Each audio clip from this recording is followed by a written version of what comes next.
तुम्ही माझ्या या गोष्टीशी सहमत असाल किंवा नसाल, पण हे अगदी खरं आहे. अजितदादा पवार हे BJPच्या मार्गातील अडथळा होते. कोणत्या मार्गातील?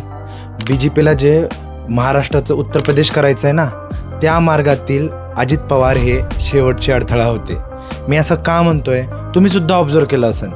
उत्तर प्रदेशमध्ये सुद्धा भाजपाचं सरकार आहे, भाजपाचं सरकार महाराष्ट्रात सुद्धा आहे, पण दोघांमध्ये फरक आहे. उत्तर प्रदेशमध्ये तुम्ही जंगल राज बघता, तिथं तुम्ही बुलडोजर राज बघता, तुम्ही तिथं फेक एन्काउंटर बघता. पण महाराष्ट्रामध्ये अजितदादा पवारांमुळं BJPला हे सगळं करणं शक्य नव्हतं. दादा शेवटपर्यंत फुले शाहू आंबेडकरांच्या विचाराचे पाईक होते. तुम्ही बारामतीमध्ये कधीच ऐकला नसाल की हिंदू मुस्लिम दंगल झाली. दादा हे खऱ्या अर्थानं सेक्युलर होते. त्यामुळं मला येत्या काळात भीती आहे, दादाच्या अशा अचानक गेल्यामुळं महाराष्ट्राचं उत्तर प्रदेश होईल की काय? तुम्हाला काय वाटतं या विषयावर? तुम्ही कमेंट बॉक्समध्ये सांगू शकता. जय हिंद, जय महाराष्ट्र.